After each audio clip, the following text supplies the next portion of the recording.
Estamos viviendo una paradoja de lo más curiosa, ¿no? Por un lado, acumulamos una cantidad de datos sobre el ser humano que es, bueno, sencillamente abrumadora. Pero por otro, la pregunta de fondo, la de qué somos realmente, parece que se nos escapa cada vez más. ¿Cómo puede ser? ¿Cómo es posible que sepamos tantísimo y a la vez tan poco sobre nuestra propia naturaleza? Para empezar a tirar del hilo, nada mejor que esta frase de Martin Heidegger. Es potente, ¿verdad? Da justo en el clavo. Y es que resume a la perfección el problema que tenemos entre manos. Vamos a usar esta idea como punto de partida para entender por qué todo ese conocimiento científico, por sí solo, parece que no nos da la respuesta completa. Y aquí está, digamos, el origen de la tensión. Tenemos dos maneras de mirar al ser humano. Por un lado, la antropología filosófica, que se pregunta por el quién, va a la esencia, a lo que nos define en lo más profundo. Y por otro, las ciencias humanas, que se preguntan por el cómo. Se centran en los datos, en los hechos, en cómo funcionamos a nivel biológico, psicológico, social. A primera vista, parecen dos mundos que no se tocan. Bien, este va a ser nuestro plan de viaje. Veremos primero esa paradoja de la que hablábamos. Luego, cómo se intentó levantar un muro para separar filosofía y ciencia, por qué ese muro se vino abajo, cómo podemos tender un puente y, al final, ¿qué papel juega cada una en esta nueva forma de entendernos? Venga, empezamos. Lo primero que hizo la filosofía, o al menos una parte importante de ella, fue trazar una línea en la arena. Construir un muro para separarse de las ciencias, a las que veía como, bueno, algo secundario, algo que no llegaba al fondo de la cuestión. Pues sí, pensadores de la talla de Heidegger, Helen o Landsberg lo tenían clarísimo. Heidegger, por ejemplo, decía que la ciencia te da un montón de hechos sueltos, pero no te dice lo que es un ser humano. Helen iba un paso más allá y decía que la filosofía debía crear su propia superciencia para dar sentido a todo lo demás. Y Landsberg distinguía entre la filosofía, que estudia nuestra esencia, y la ciencia, que se queda en los rasgos, en lo más superficial. O sea que el muro que levantaron era más o menos así. De un lado la ciencia, lo de fuera, los hechos objetivos, el ser humano visto como un objeto que se puede medir y trocear. Y del otro la filosofía, lo de dentro, la esencia subjetiva, el ser humano entendido como un todo, como un ser con un significado propio. Dos reinos totalmente separados. Pero claro, un muro así estaba destinado a tener grietas. Y es que ignorar la realidad, ignorar los datos que nos da la ciencia sobre lo que somos materialmente, pues acaba siendo un problema muy gordo para la propia filosofía. Vamos a ver por qué.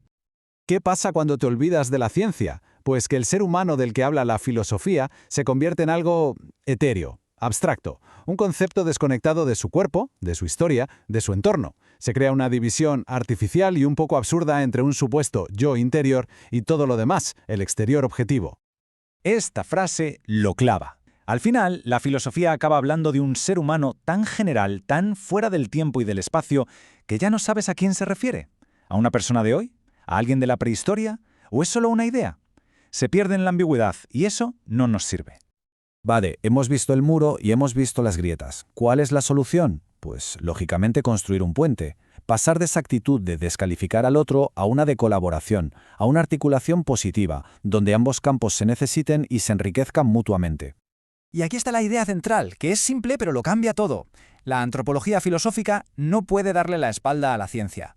No puede empezar desde cero. Necesita los conocimientos que nos dan las ciencias humanas como su punto de partida, como la materia prima sobre la que empezar a pensar.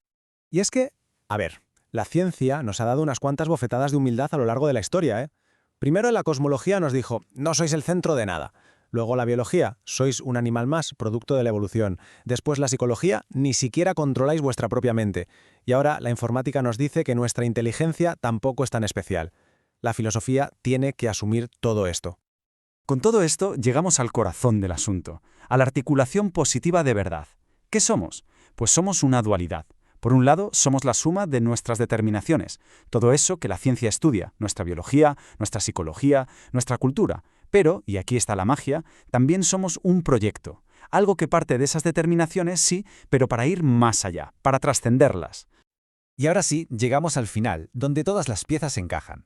Vamos a ver que no se trata de que una disciplina sea mejor que otra. Se trata de entender que hacen preguntas diferentes, pero que son preguntas totalmente complementarias sobre esa cosa tan compleja que somos. La ciencia se hace una pregunta muy concreta. ¿Qué somos? Y para responderla nos describe a través de nuestras determinaciones. Nos dice qué dice nuestra biología, cómo funciona nuestra mente, en qué sociedad vivimos, qué lenguaje usamos. Básicamente nos da el mapa de los hechos, de lo que es. Pero la filosofía sube un nivel. No pregunta qué, sino quién somos. Y su respuesta no está en los hechos, sino en lo que hacemos con ellos. Se ocupa de nuestra capacidad de ir más allá, de nuestra identidad, de nuestra indeterminación y sobre todo de nuestra búsqueda constante de sentido. Piénsenlo así. La ciencia nos da los ladrillos, los materiales con los que estamos hechos. La filosofía se pregunta qué tipo de casa vamos a construir con esos ladrillos. Explora el para qué, el sentido de la construcción. Pero ojo, que la cosa se pone todavía más interesante, porque las ciencias humanas no son solo máquinas de recoger datos, también tienen una función interpretativa, lo que se llama hermenéutica.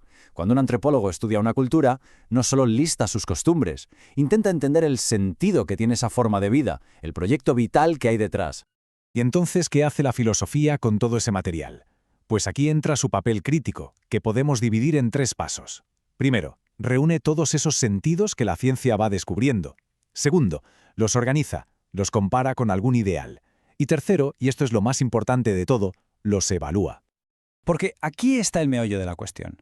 No todos los sentidos, no todas las formas de vida son igual de válidas. La tarea de la filosofía no es solo describir lo que hay como si fuera un catálogo. Es tomar partido.